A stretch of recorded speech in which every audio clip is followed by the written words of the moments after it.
Every year, a massive burst of motion occurs as thousands of high school students suddenly initiate rigorous engineering exam prep at the exact same moment. Most of this crowd is playing for a seat in a decent college, but for those aiming for a top 1,000 rank, the requirements for success are much higher than mere qualification. The ultimate target is the prestigious Indian Institutes of Technology. To reach it, the standard timeline dictates that a student must start their journey on the first day of 11th grade. Attempting to master the world's most competitive syllabus in just 24 months creates a mathematical crisis. Complex concepts are often reduced to simple patterns, and the goal shifts from understanding the logic to surviving the next weekly test through memorization. This is the 11th grade wall. It is the point where the volume of new information and the depth of the concepts finally outpace a student's ability to catch up.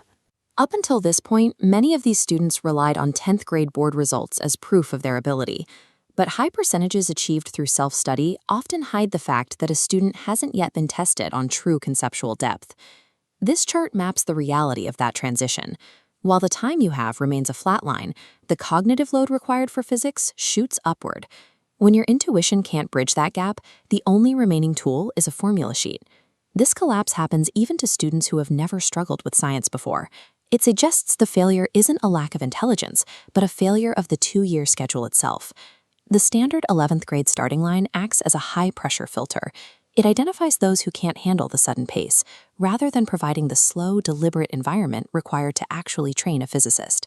Some students avoid this filter entirely by starting their physics education in the 7th, 8th, or 9th grade. When the final exam is still 4 years away, the atmosphere of the classroom changes. There is no looming deadline to force a student toward the back of the textbook. This lack of pressure allows a student to focus on why a concept works, instead of how to use it to get a mark. They have the luxury of spending a week on a single law of motion if they need to. They use the Junior Science Olympiads as a training ground. Here, they can engage in high-level problem-solving as a form of play, experimenting with complex physics before their career depends on it. Because these early competitions carry no long-term consequences, failing a problem is just a step in the learning process. By the time these students reach the competitive years, they have learned to decouple their self-worth from their scores, making them resilient to the pressure that breaks their peers. To reach the elite tier, a student must eventually spend hundreds of hours reading foundational texts like HC. Verma, not just solving the problems, but reading the theory word for word. Standard 11th grade students almost never do this. They skip the reading because they are trapped in a cycle of solving coaching modules to prepare for the next Sunday test. Consider this. The qualifying cutoff for the JEE advanced paper often sits around 24%.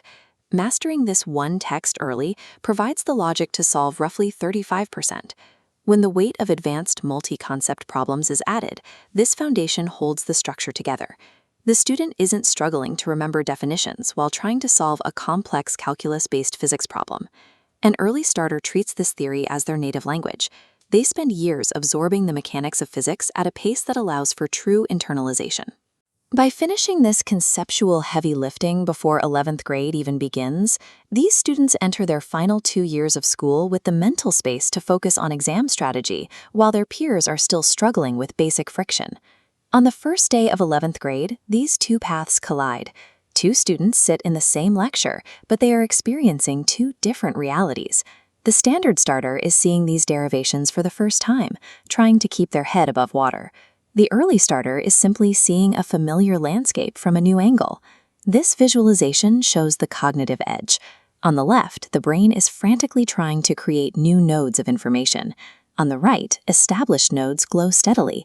This student is simply optimizing connections to solve the most difficult problems. While starting in middle school is often viewed as adding more pressure to a child's life, it actually functions as a release valve.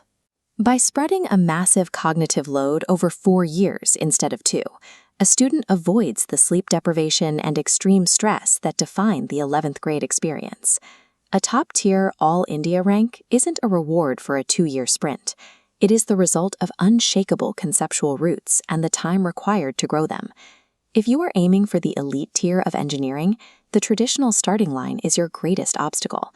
To win, you must begin building the foundation in middle school.